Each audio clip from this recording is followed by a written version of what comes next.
We can be our own worst enemies when it comes to achieving the weight loss results we want. We keep ourselves stuck in the same cycle. We end up working super hard to ultimately derail our own consistency. We think, do more, and often overhaul our entire lifestyle for some new popular program, when really we should be focusing on small, realistic changes to create the healthiest version of our personal lifestyle. Too often, we don't actually recognize our priorities in life, and then they become the excuses that derail us. I don't have time to train because of my job. I can't track macros because of family meals. And when really we should shape our routines and habits around what truly matters to us. We don't do this because we fall prey to the fad diet out there promising overnight results.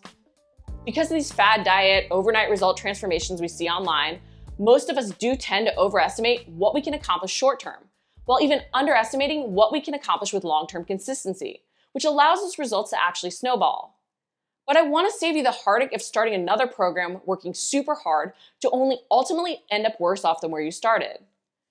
That's why I wanted to share 8 common weight loss mistakes I see people making and how to avoid them. Mistake number 1 is setting short-term goals that are unrealistic and expectations that just lead to frustration. Think about the last time you were actually at your goal weight. Was it 10 years ago or 6 weeks ago? Or was it maybe never? Because this time frame will impact how fast you see results. If you just gain the weight, your body will fight the weight loss process less.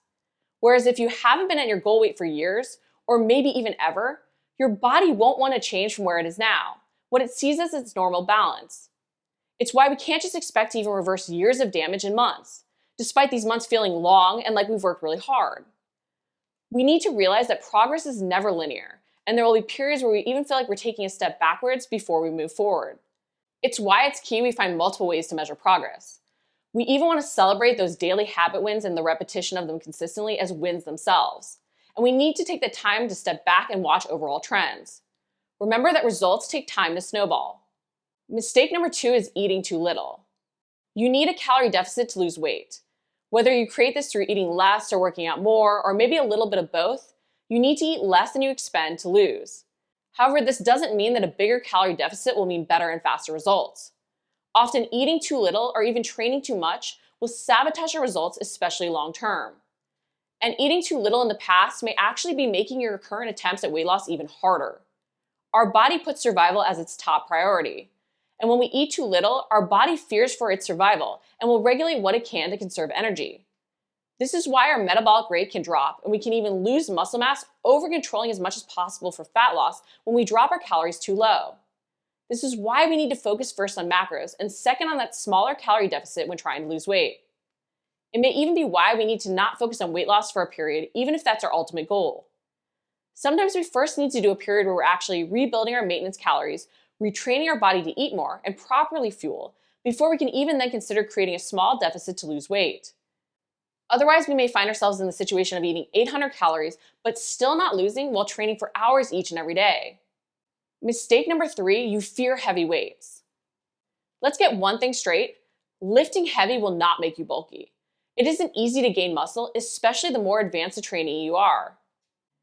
And it's especially hard to get bulky when you're trying to lose weight because you're eating in a deficit, not the surplus often required to build more muscle. We need that surplus often to build lean muscle because muscle is metabolically costly. More muscle means more calories burned at rest, which means more calories needed to keep that lean muscle on. This is why we want to be conscious not to cut our calories too low and also focus on protein in our diet. This helps us retain our lean muscle mass, and the higher protein macro ratios can even help us potentially gain muscle while in a deficit. But to gain muscle and keep our metabolic rate higher, we need to lift heavy. To build muscle, we must force our muscles to be challenged so they have to rebuild stronger. As you train to lose weight, don't skip those weight training sessions. Do not cut out your rest.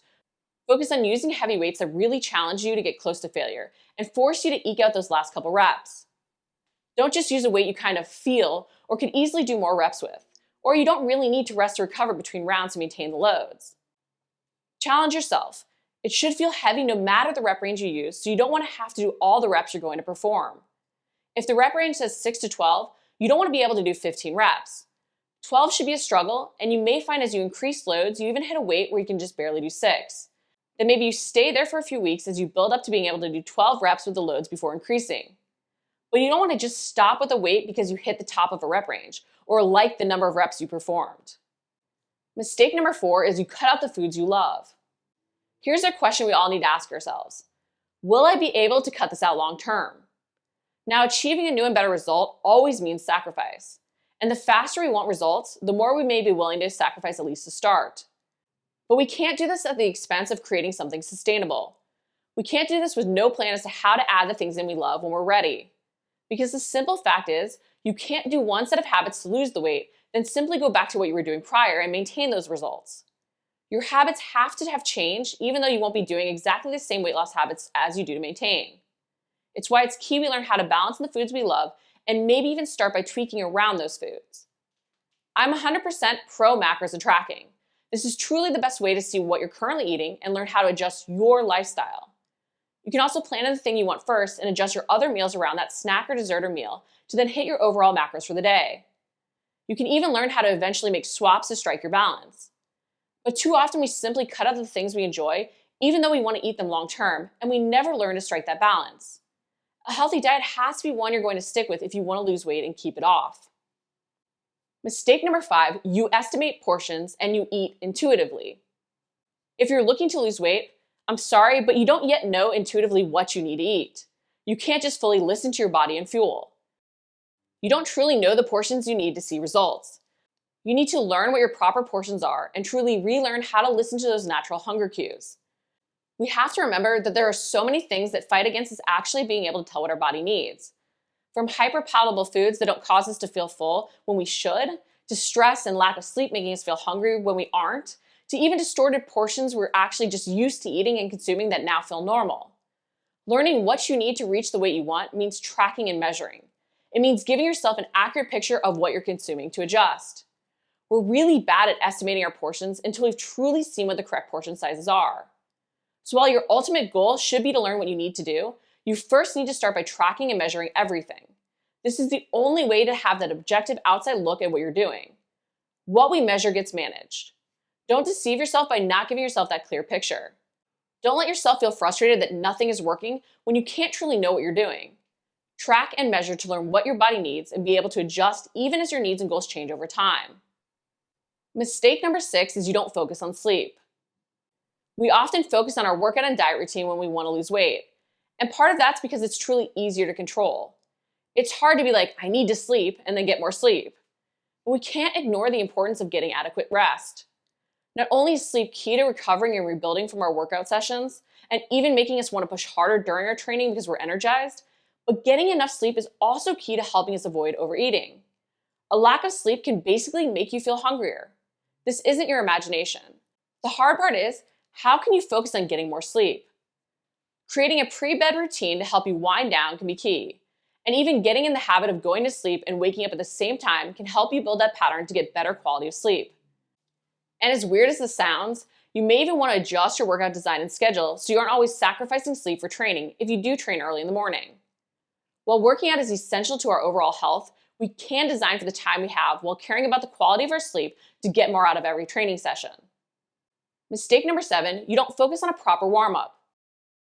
Ever notice that if you don't warm up, you feel like you're not able to squat as deep or perform the bench press as well for the first few rounds?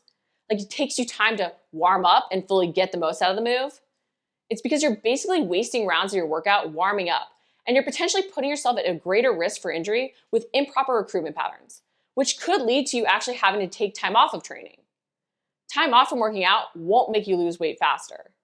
And by not warming up and not necessarily using the correct muscles as efficiently, you may not really be getting the full benefit out of the moves. This can mean subpar muscle growth and even fewer calories burned simply because you aren't getting the most out of the exercises you're including. Your warm-up doesn't have to be long, but with a combination of foam rolling, stretching, and activation for 5 to 10 minutes, you can help yourself get so much more out of each and every second of your workout. You may be surprised by how much more efficiently you're able to run or lift and how much more you feel the correct muscles working to truly benefit. Because if the correct muscles aren't working, we aren't only putting ourselves at risk for injury, but we're potentially not allowing ourselves to build as much muscle as possible to improve our resting metabolic rate and make the weight loss process even easier. Mistake number 8 is you're forcing yourself to eat 6 small meals a day, or you're actually even forcing yourself to skip meals. Starving yourself with intermittent fasting only to find yourself so hungry you overeat later. Forcing in 6 small meals a day so that you never really feel satisfied or full, but instead constantly feel hungry and overwhelmed by the meal prep. There is no one magic meal timing that is guaranteed to work. You need to adjust your fueling to match your schedule and lifestyle. And no matter how you feel best breaking up your meals, you need to track your macros. If you hit those macros, you'll see results. So don't try to force a meal timing that leaves you stuffed or starving or overwhelmed with the meal prep. Find a sustainable schedule for you, even experimenting to see what makes you feel best. But eating before a certain time of day or after a certain time of night isn't going to magically make you gain fat. If you need the calories, you need the calories. If you overeat, you'll store the excess energy. If you're looking to lose weight, avoid these 8 common mistakes and focus on meeting yourself where you're at. Ultimately, small changes based on your needs and lifestyle will be best. Don't just get caught up in doing more. Stay focused on doing these basics to see amazing results. If you liked the video, make sure to like it, comment below if you have any questions, and subscribe. We're posting new videos each week.